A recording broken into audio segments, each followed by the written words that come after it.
कुणाच्या दारात आली? भक्ताच्या दारात. भक्ताच्या दारात वास येत असतो.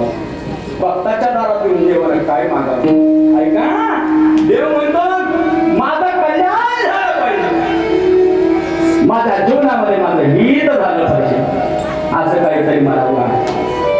भिक्षा देवाला भिक्षा मागली आणि भिक्षा मागितल्याबरोबर देवाला भिक्षा द्यावी. देवाला खुश व्हावं ना. देव दुःखी झाले आणि देव म्हणाले काय मागलं माझ्या थोडीमध्ये? म्हणजे भिक्षा मागली. देव म्हणाले की तुझ्या दारात आघोरी साधू म्हणून आणि आघोरी साधूचं जेवण हे असली भिक्षा नसते. तुम्ही सगळे कुंभाला गेला आणि पुरकर ग्रामस्थांनो, कुंभमेळ्यामध्ये तुम्हाला दोन प्रकारचे साधू पाहायला मिळतात. एक पहिला साधू ज्यांना वैष्णव साधू म्हणतात आणि दुसरे साधू ज्यांना आघोरी साधू म्हणतात. दोन्ही प्रकारचे साधू मिळतात. पण जो वैष्णव साधू आहे, वैष्णव साधूचं भोजन वेगळं आहे आणि आघोरी साधूचं भोजन वेगळं आहे. तुम्ही मला सांगा, वैष्णव साधू काय खातात? अन्न भक्षण करतात, तेही शाकाहारी. आणि आघोरी साधू काय भक्षण करतात? मेलेल्या माणसाचं मांस खातात. सगळ्यांना ज्ञान आहे. आणि आघोरी साधू हे काशी विश्वनाथाला राहतात. आजीच्या दारात देवाले ती शंकराची भक्त आहे आणि भगवान शंकराला ती म्हणते देवा ही भिक्षा वाटली गोड करून घ्या.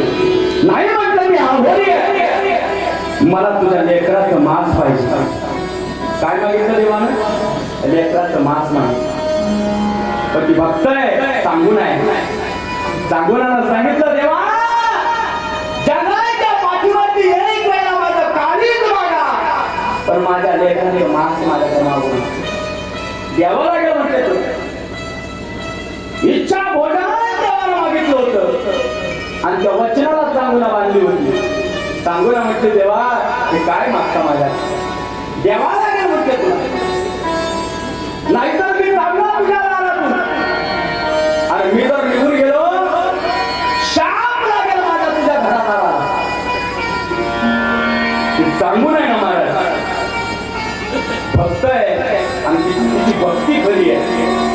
भक्ती खरी असल्यामुळे सांगून आपल्या लेकराला जवळ बोलवलं आणि लेकराला विचारलं, हे चिड्या बाळा तुला मारावं लागणार आहे. तर चिड्या काय म्हणतो आईला? आई एवढं एवढंच लेकरू सुरू आहे ना, काळ घेऊन एवढंच लेकरू आहे. आई मी कधी ना कधी मारणारच आहे ना ग. आज मारणार, उद्या मारणार, कधी ना कधी मृत्यू येणारच नाही. आज म्हणू दे आई मला. आई माझ्या देहाचे तुकडे तुकडे होऊ दे आई. माझा देह देवाच्या मुखामध्ये जाईल आई. आणि जर माझा देह देवाच्या मुखात जाणार असेल आई, जर माझ्या देहाचं स्तोत्र होणार असेल आई, तर मला अवश्य लेकरानं कोयता उचलला आणि आईच्या हातात दिला. बाबा आईनं तो कोयता उचलला आणि लेकराच्या मडक्यावर टाकला. जगाची ही पहिली आई आहे जिनं लेकराचे तुकडे तुकडे घरामध्ये रक्ताचा पाठ देवाच्या ताटामध्ये जेवण मांडलं. देव जेवायला बसला, पण महादेव होते, जाणणारे होते सगळे आणि त्रिकाल ज्ञानी देव आहे. देवाला सगळं कळतं. महाराज देव चांगुनावर रागवले आणि चांगुनाला बोलते आहे. चांगुना हे काय वाटलं माझ्या पायात? म्हणजे जेवण वाटलं देवा. अगं चांगुना हे फक्त तडाचं जेवण आहे. शिर कुठे? शिर शिंक्यावर टांगलंय. शिंक्यावर कशाला ठेवलंय? जा आणि ते शिर घेऊन ये. शिर जेव्हा लावल्या ना मला आठवण म्हणून नाही म्हटले. तुझी भक्ती जर खोटी असेल तर तू मला पोटभर खाऊ घालणार नाही आणि भक्ती जर खरी असेल तर मला पोटभर जेवू घालशील. जा मला शिर घेऊन ये. चांगला ती शिर घेऊन आली. कवटाळून ती माऊली रडायला लागली. दरदरीत माझ्या उरी आला पाना आणि तिचा अंत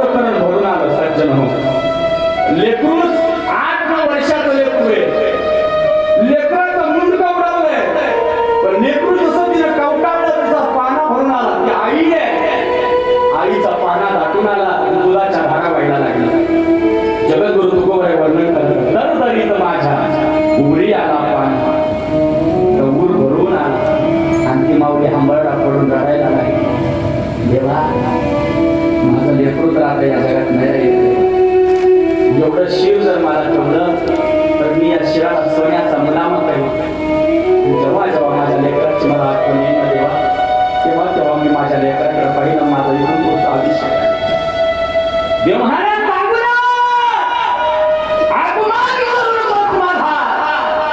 रागाच्या भरामध्ये आरडले आणि देव जसे आरडले तसे चांगुणाला कापले ते भगवान शंकर चांगुणाला ते शिर उचलामध्ये घातले आणि कुटायला आणि कुटताना ती माऊली रडत होती. रडणाऱ्या माऊलीकडे पाहिला देवानं देव म्हणाले काय करते चांगुणा हे शिर कुटत असताना हिरवा पातळ नेसायचं सौभाग्याचं गेलं कपाळाला लावायचं आणि हे शिर कुटताना ओव्या म्हणून कुटायचं आहे शांत कुटायचं.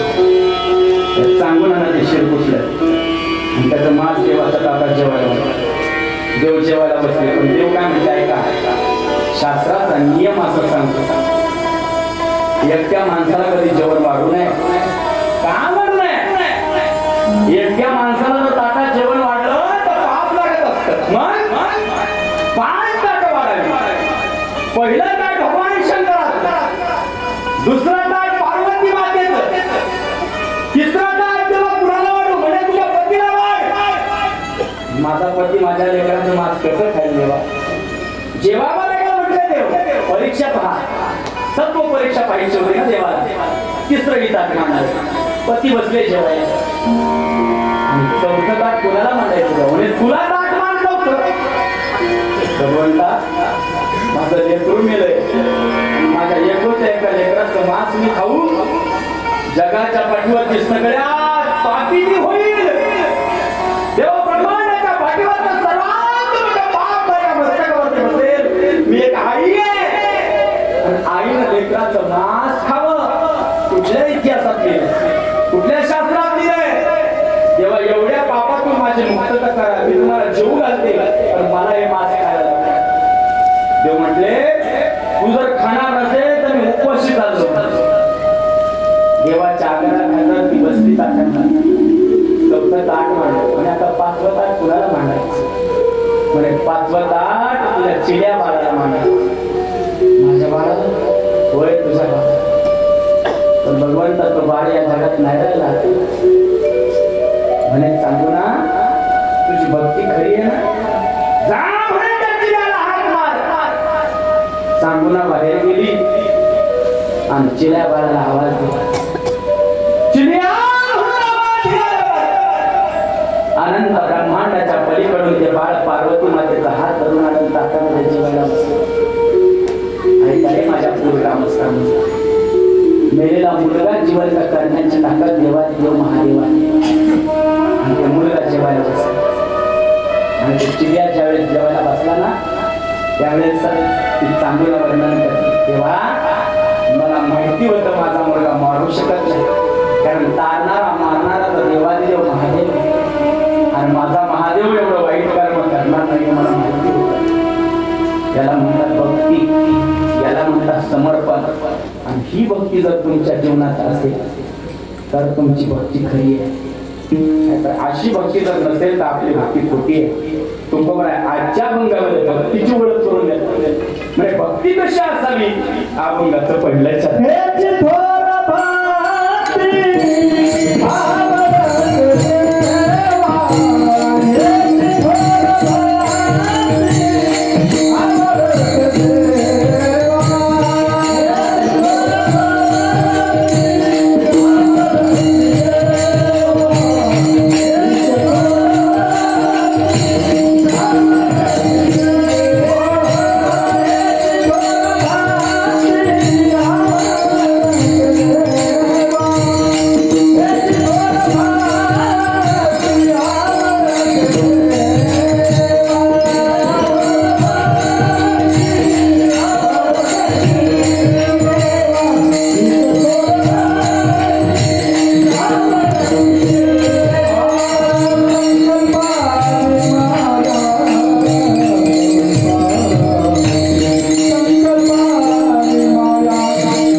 संकल्पावी माया संसाराची माया संकल्पावी आणि संकल्पावी माया संसाराची जोपर्यंत नाही तोपर्यंत भक्ती नाही. हेचे थोर भक्ती आवडते देवा, ही खरी भक्ती आमच्या देवाला काय आवडतं? संसाराचा त्याग करणं हेच देवाला आवडतं. विठ्ठल विठ्ठल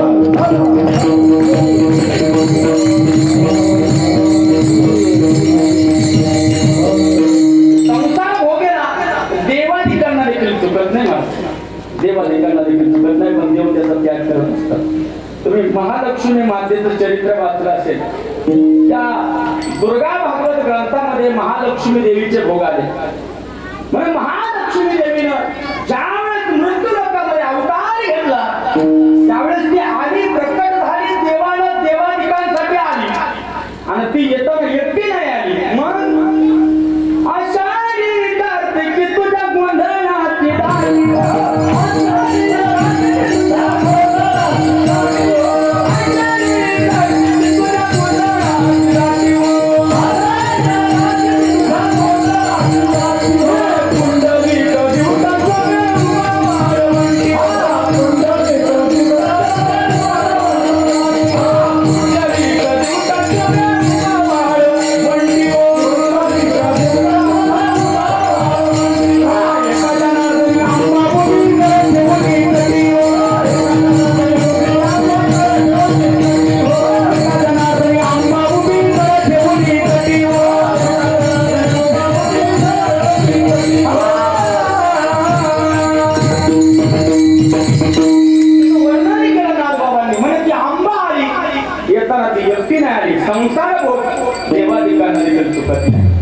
देवी सोबत कोण कोण आले ऐका.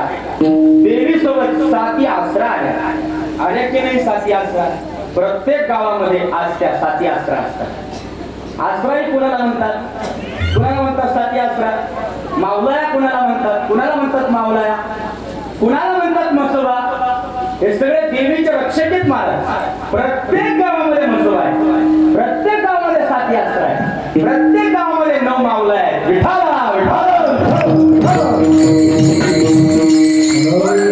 लोकांमध्ये ज्या वेळेला त्या नृत्यांगना अप्सरा नाचतायत, स्वर्ग लोकात नाचत असताना जसे इथं आता कीर्तनामध्ये पखवाज वाजत बसले असे तिथे स्वर्ग लोकांमध्ये तबला वाजवायला एक वादक होते. त्यांचं नावच म्हसोबा आहे. बरोबर की नाही? त्यांचं नावच म्हसोबा आहे. आणि तबला वाजवता वाजवता त्याच्या साती आसरा आहेत. त्याच्यापैकी एक आसरा म्हणत नाही का, त्याला खरं नाव अप्सरा आहे. देवीच्या भागवतामध्ये छान वर्णन केलं. आणि मग त्या अप्सराच्या साती अप्सरा आहेत, त्या साती अप्सरा नाचता नाचता त्यांचा तोल सावरला आणि त्यांना एका विकाराची बाधा झाली. कोणता विकार? या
तुम्हाला सांगतो फक्त इथून पुढे बैला हाकताना एवढा पिंगळा म्हणायचा.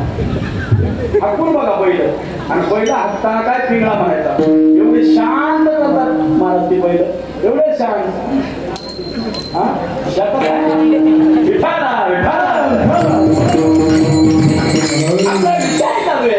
लक्ष्मी मातेच्या दरबारात, इंद्र दरबारामध्ये ज्यावेळेस त्या अप्सरा नाचत होत्या त्यांचा तोल ढासळला. नाचता तोल ढासळला. आणि ज्यावेळेस तो तोल ढासळला कुणामुळे?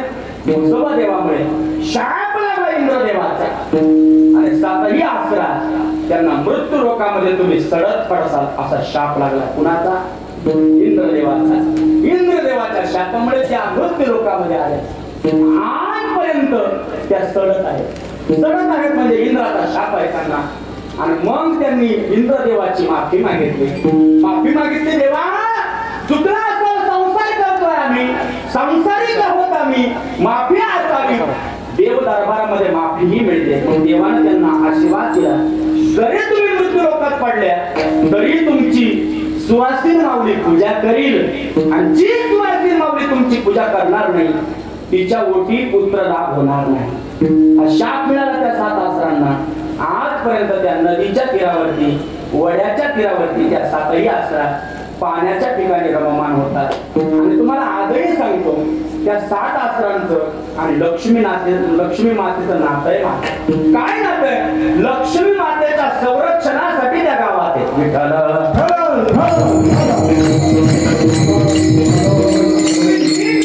ज्या माऊला प्रसन्न नाही त्या माऊलीच्या स्वप्नामध्ये माऊला येतात.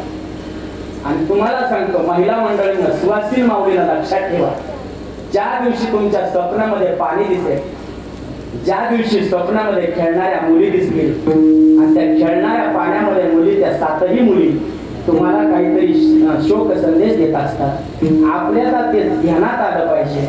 आपल्या ते ध्यानात येत नाही. आणि मग त्या मुली आपल्या स्वप्नात येतात. ते पाणी आपल्या स्वप्नामध्ये येतं. पाणी खळखळ वाजतं. ज्या दिवशी त्या स्वप्नात येतील त्या दिवशी तुम्ही सुवासिनी घालायच्या असतात. जर सुवासिनी घातल्या नाही तर त्या तुम्हाला सुख समृद्धी शांतता देत नाही. आणि जशी मावळ्यांची कथा आहे तशी म्हसोबाची देखील कथा आहे. म्हसोबा कोण आहे देवा?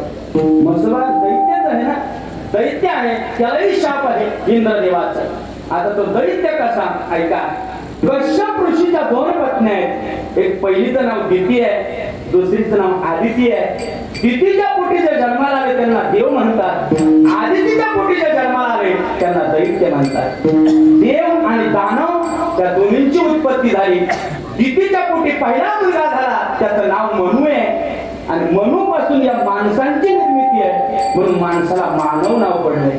मानव का म्हणतात? कारण मनूच्या पोटी आपण सगळे जन्माला आलो म्हणून आपलं नाव मानव आहे. आपण मानव आहोत, पण जे दैत्य आहेत ते आदितीच्या पोटी जन्माला आले. आणि आदितीच्या पोटी जन्माला आल्यानंतर ज्या वेळेला आदितीच्या पोटी 2 दैत्य जन्माला आले. पहिल्याचं नाव रक्तबीज आहे आणि दुसऱ्याचं नाव महिषासुर आहे. रक्तबीजाला मरण आहे पण महिषासुराला मरण नाहीये. महिषासुराचा वध कोणीही करू शकत नव्हतं. रक्तबीजाला आई अंबाबाईनं फाडला, पण ज्यावेळेस तिनं फाडला त्यावेळेस तिचं रूप कसं आहे ऐका. त्याचं वर्णन देखील त्या जागरण गोंधळामध्ये केलेलं आहे. प्रत्येकाला जागरण गोंधळ माहिती आहे. अंबाबाईचा जागरण गोंधळ घातल्याशिवाय अंबाबाई सुख समृद्धी शांतता देत नसते घराघरामध्ये. आणि म्हणून प्रत्येकानं जागरण गोंधळ घालावा. का घालावा? कारण अंबाबाई महालक्ष्मी जागरणानंच प्रसन्न होते. विठाल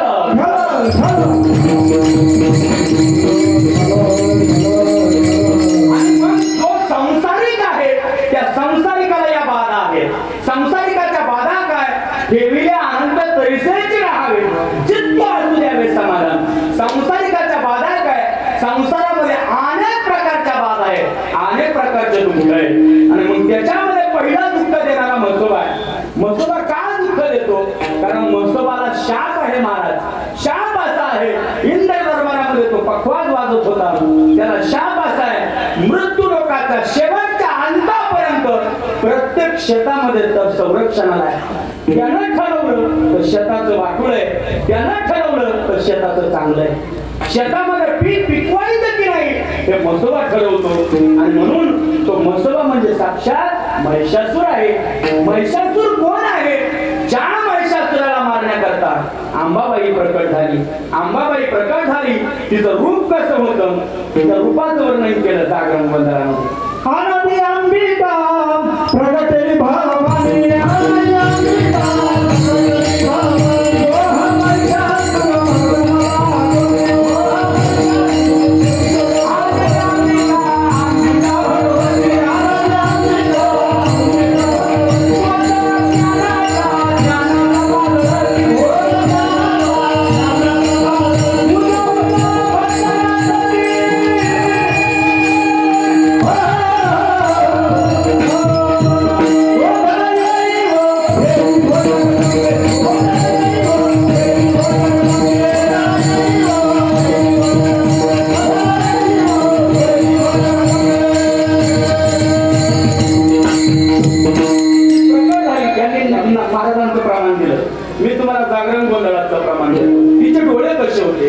तिच्या हातामध्ये बांगड्या कशा होत्या, तिच्या गळ्यामध्ये बांगड्या कशा होत्या.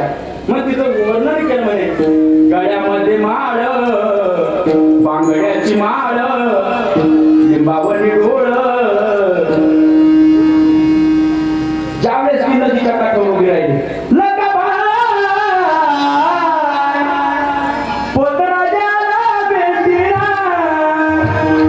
उभी राहिली आणि उभी राहिल्याच्या नंतर तिला भेटायला कोणाला रक्तबीज झाला. रक्तबीजाचा तिथं वाद झाला. त्या वादामध्ये रक्तबीजाचे तुकडे तुकडे झाले.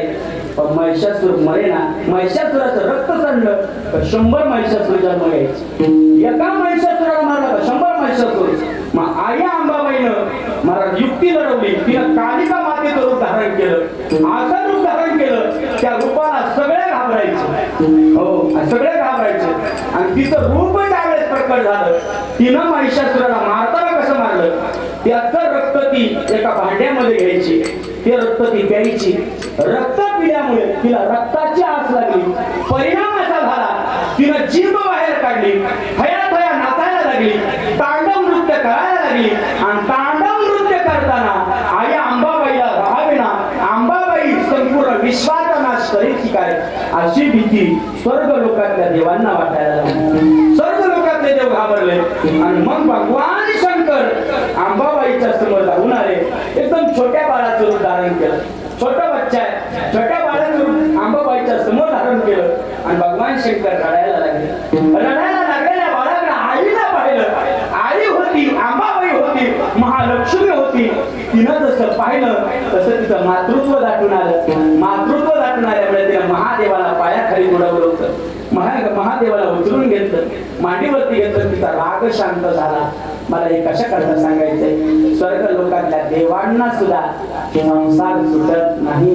त्यांना देखील दुःख भोगावं लागतं, त्यांना देखील दुःख फेडावं लागतं. आणि ते दुःख फेडत असताना दुर्गा सप्तशती ग्रंथामध्ये असं वर्णन आलं, स्वर्ग लोकातल्या देवांना सुद्धा 9 दिवसाचे 9 उपवास धरावे लागतात. नववीला भक्तीच्या करून नवरात्र. आणि मग त्या नवरात्रा केल्याशिवाय आई प्रकट होत नसते. त्यांचा देखील संसारातून मुक्ती नाही. आणि वाहू हा संसार देवा पाहिजे. हा संसार त्यांनी देखील देवीच्या चरणी वाहिला. तेव्हा अंबाबाईने त्यांची सुटका केली. म्हणून मनुष्याला वाटत असेल आपला संसार, आपल्या या संसार समुद्रातून मुक्त व्हावं तर त्यानं काय करावं, अभंगाचं दुसरं चरण.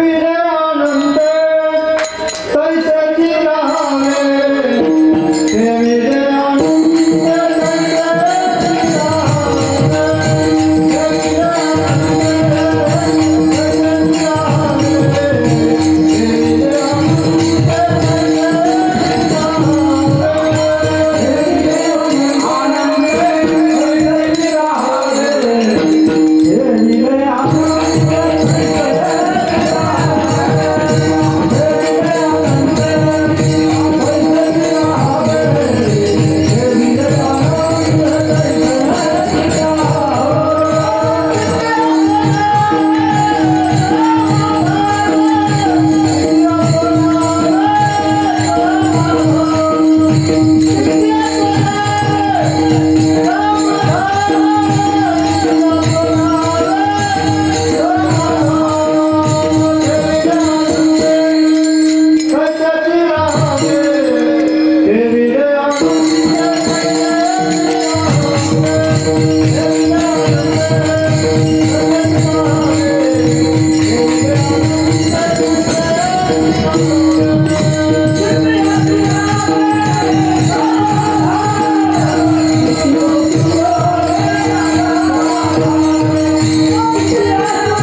नाही.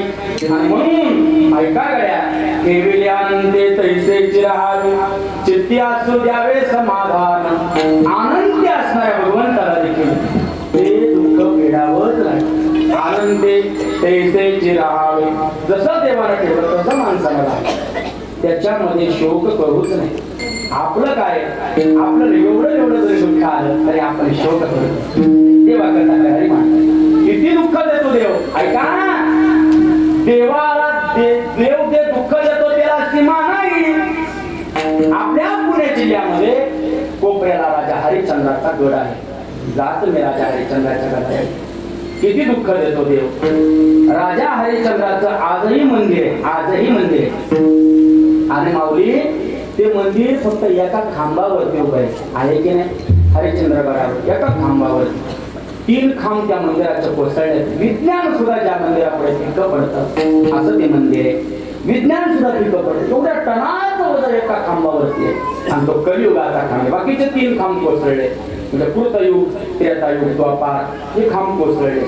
पण एक कलियुगाचा खांब शिल्लक आहे. का शिल्लक आहे? राजा हरिश्चंद्राच्या अस्तित्वामुळे. किती दुःख आहे राजा हरिश्चंद्राच्या जीवनात. अहो फक्त स्वप्नामध्ये राज्यदान मागितलं. दान कुणी मागितलं? म्हणजे विश्वामित्रानं मागितलं. आणि राजा हरिश्चंद्र दानशूर राजा आहे. किती दानशूर. माणसानं जीवनामध्ये किती दानशूर असावं याचं हे उत्तम उदाहरण विठ्ठला.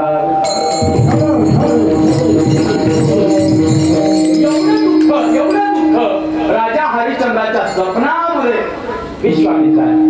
आणि स्वप्नामध्ये राज्यदान मागितलं, राज्यदान दिलं राज्यदान. सकाळी राजा हरिश्चंद्राच्या दारात विश्वामित्र हजर आहे.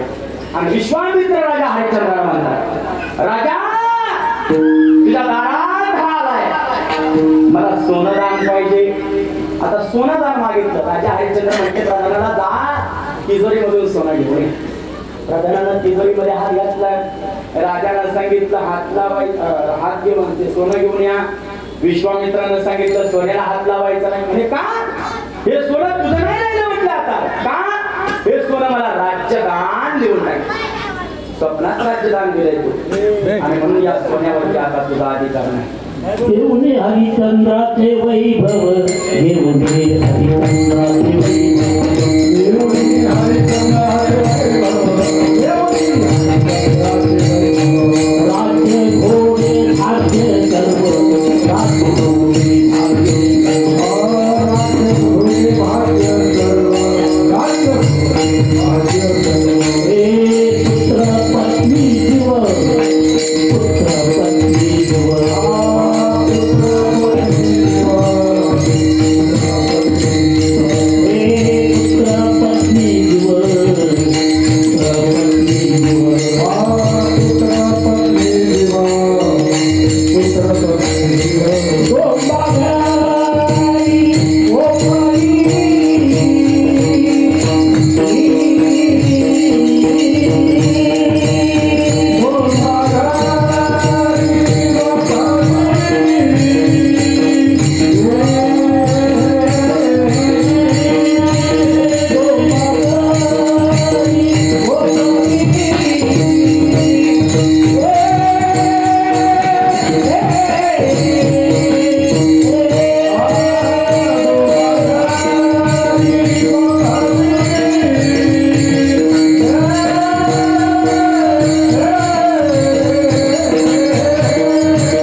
देवानं काय करावं.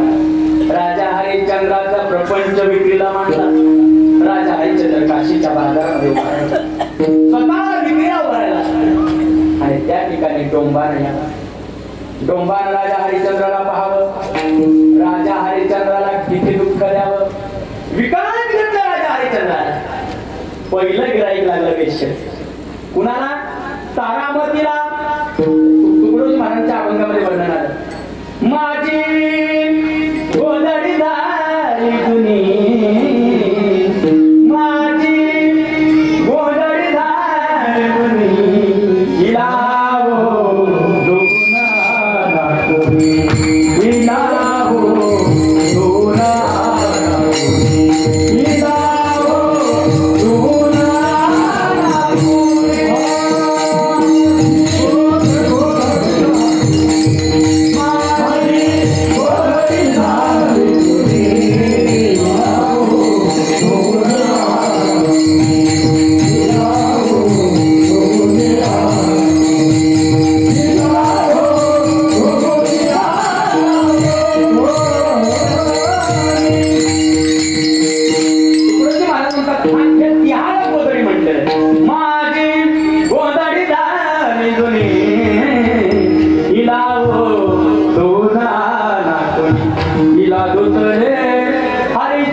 त्यानं ताराला घेतलं.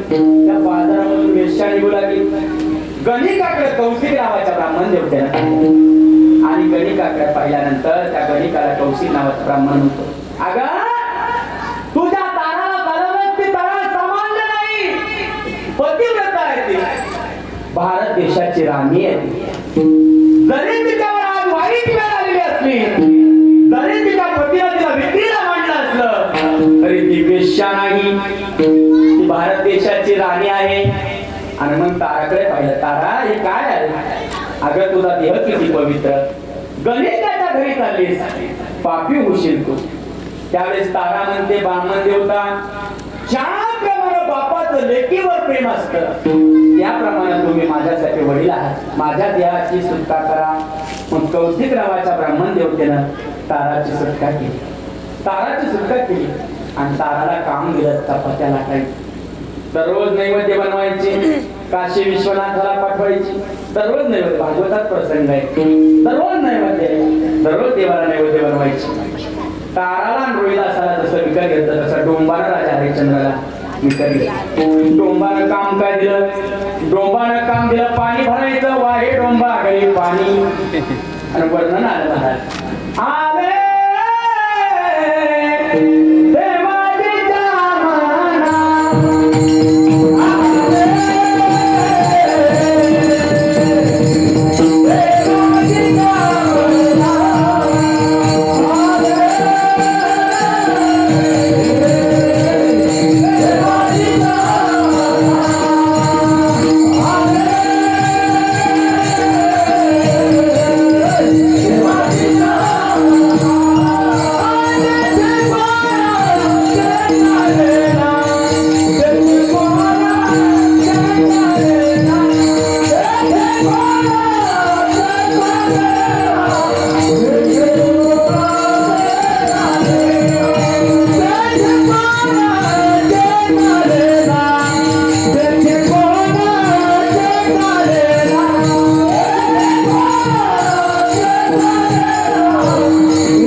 डोंबाच्या बायकोने पाहिलं राजा हरिश्चंद्राला मार मार मार एवढं मारलं. पुन्हा तो म्हणतो मी भारत देशाच्या राजाची गोष्ट सांगतोय.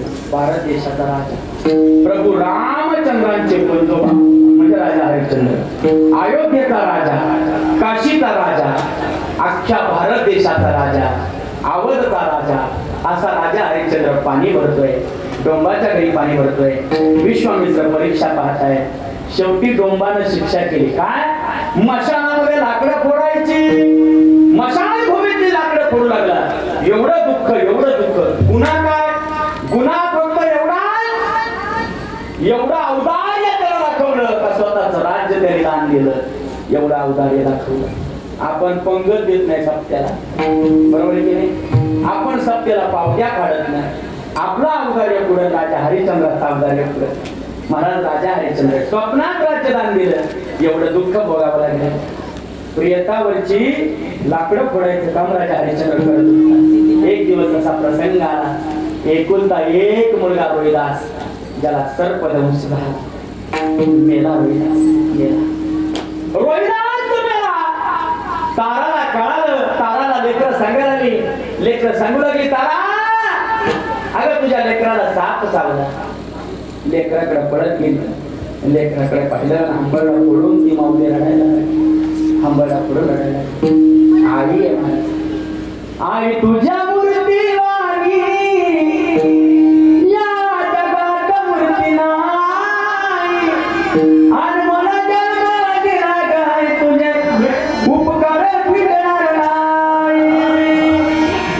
ते आई आहे मला, आई सारखं दैवत कोणतंच नाही. लेकराकडे पाहिलं ती माऊली रडायला लागली. लेकराला मांडीवरती घेतलं आणि अंगाईत म्हणायची, नबीची चांदणी दुगा चंद्राची कोर, शीतल तुझी छाया मला हवी जीवनभर, तुझ्या शीतल छायेमध्ये उभा आयुष्य लागेन. आईचं प्रेम आहे. आई माझी मायेचा सागर. किती प्रेम आईचं लेकरावर. आईचं जेवढं प्रेम तेवढं कुणाचं म्हणून मी सगळ्या कीर्तनामध्ये सांगत असतो, सगळं विसरा तुम्ही पण आई बापाला विसरू नका. आई बापाला विसरू नका. आपले आईबाप वृद्धाश्रमात जाता कामा, वृद्धाश्रमात जाता कामा. मला सांगा पूर्व गावात एक वृद्धाश्रम आहे ना, आहे ना? हा महाराष्ट्र असा आहे, महाराष्ट्र प्रांतामध्ये वृद्धाश्रम जन्मालाच येऊ नये महाराज. काय येऊ नये? अरे इथे जिजामातेच्या पोटी छत्रपती शिवाजी महाराजांचा जन्म झालाय. हा या महाराष्ट्राचा इतिहास. छत्रपती शिवाजी महाराजांना घडवणारे आमासाहेब याच महाराष्ट्रात जन्माला आले. हा महाराष्ट्राचा इतिहास आहे. आणि या महाराष्ट्र भूमीमध्ये आई बापा करता वृद्धाश्रम निर्माण व्हावे याच्यासारखं दुर्दैव कोणतंही नाही. सांगा मला कोणतं दुर्दैव आहे? अरे किती उपकार असतात आईचे. महासाहेब जिजाऊंचे शिवाजी राजावरचे उपकार सांगितले एका पवाडाकाराने, एका लेखकाने. किती उपकार.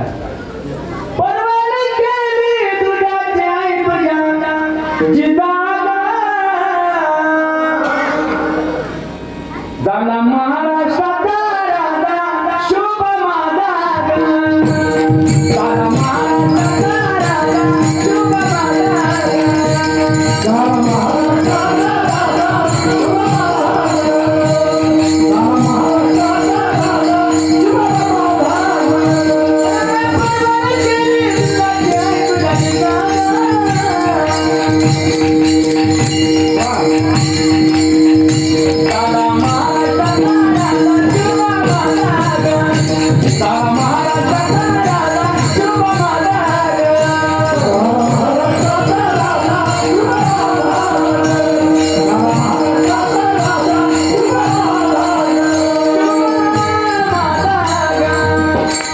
शिवाजी राजा जन्माला नसता हिंदू धर्म बुडाला असता.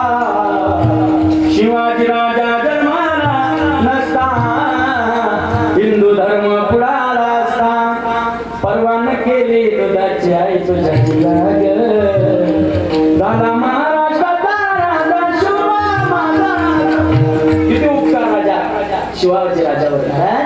असं वर्णन आलं इतिहासात. आईचे उपकार किती असतात.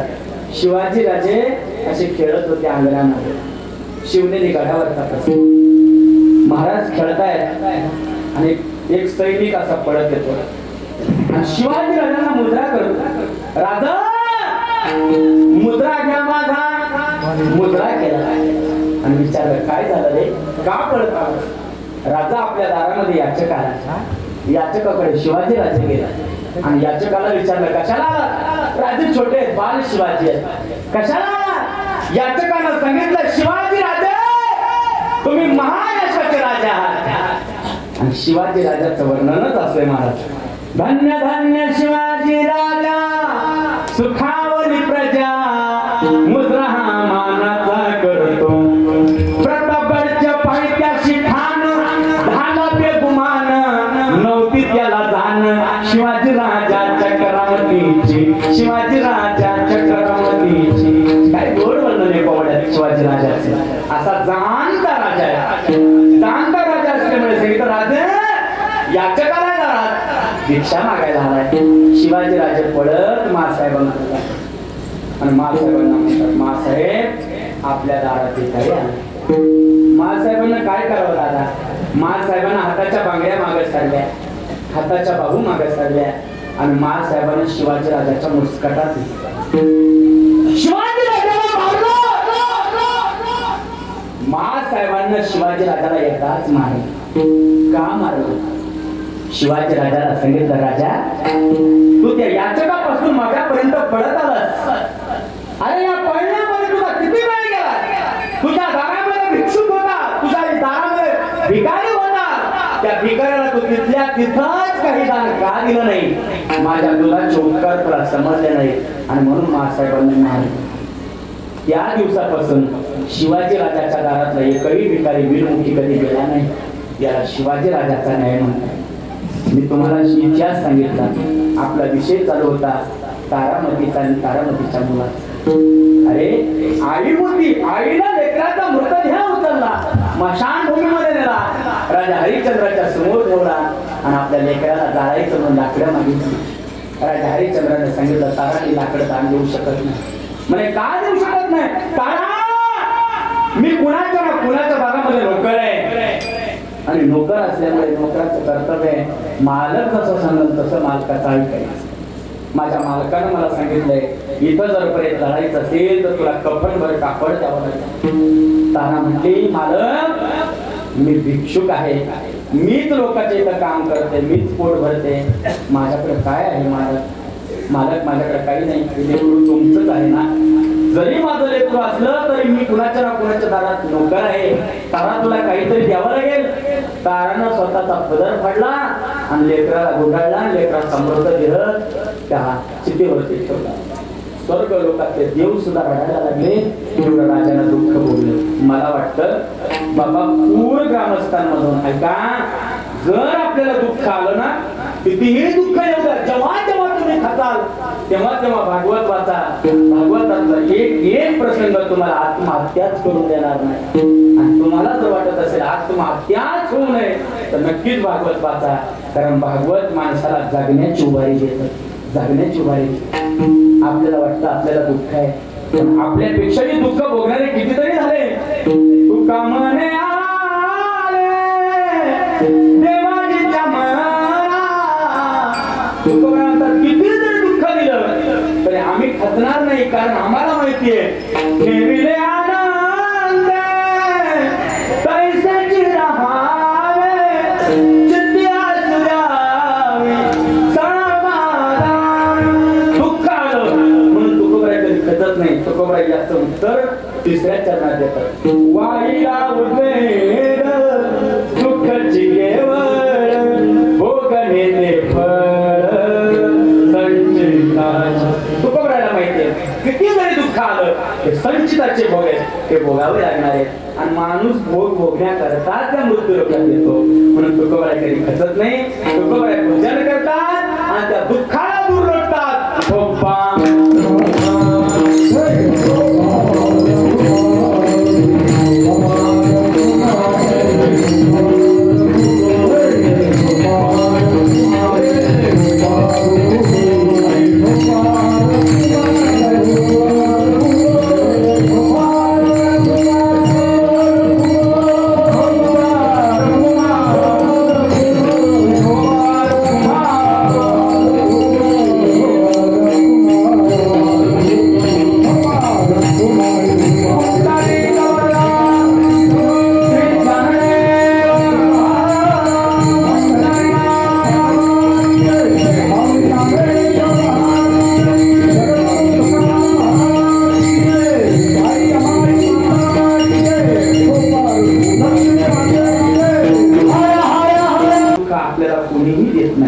पण देवानं जरी दुःख दिलं तरी त्या दुःखातून वाट शोधणं हे आपलं कर्तव्य असतं. मी सांगू तुम्हाला, देव सामान्य जीवाला दुःख देतो यात नवल नाही हो. देवानं भल्या भल्यांना दुःख दिलं, पण कितीही जरी दुःख दिलं तरी कुंती माता देवाजवळ प्रार्थना करते. कुंती माता पांडवांची आई देवाला म्हणते, देवा मला माहिती आहे तू दुःखाचा जनित आहेस, मला माहिती आहे तू सुखाचा जनित आहेस, सुख दुःख हे तुझ्या हातात आहे. म्हणून हे देवा माझ्या जीवनात मला जर द्यायचं असेल तर दुःख दे. कुंती माता दुःख मागते. दुःख का मागते? कारण देव दुःखामध्येच आठवतो. देव सुखात कोणाला आठवतो का? मला सांगा, आपल्याला सुखाची कमतरता आणि दुःखाची कमतरता दोन्हीही जाणवते. पण जेव्हा जेव्हा दुःख असतं तेव्हा तेव्हा आपण देवाला हाक मारतो. सुखामध्ये आपण देवाला हाक मारत नाही, कारण सुखात देवाची आठवणच येत नाही. सुखात प्रसंगच येत नाही. दुःख यावं महाराज, किती दुःख यावं याला पण कल्पना असावी, याला पण सीमा असावी. किती दुःख आहे. सगळ्यात जास्त दुःख भोगणारा जगाच्या पाठीवरती 3 जणांची लिस्ट आहे. सगळ्यात मोठं दुःख भोगणारा कोण आहे? सुदामा आहे. सुदामानं किती दुःख भोगलंय? सुदामा ब्राह्मण दुःखेदारी पिढीला नाही विसरला पांडुरंगे. किती दुःख आहे सुदामाच्या जीवनात, एवढं दुःख आपल्याला नाही. आणखीन दुःखाची दुसरी लिस्ट सांगितली. दुसरी लिस्ट कुणाची आहे? म्हणे प्रल्हादासी पिता करीतो दासनी. प्रल्हादाला किती दुःख आहे? एवढं दुःख तर आपल्याला नक्कीच नाहीये. प्रल्हादानं दुःख भोगलं पण नाही विसरला पांडुरंगे. भगवंताला विसरला नाही, प्रल्हादाला दुःख आहे. आणि सगळ्यात पहिलं दुःख सांगितलं पांडवांना. पांडवांना किती दुःख आहे? म्हणे पाहते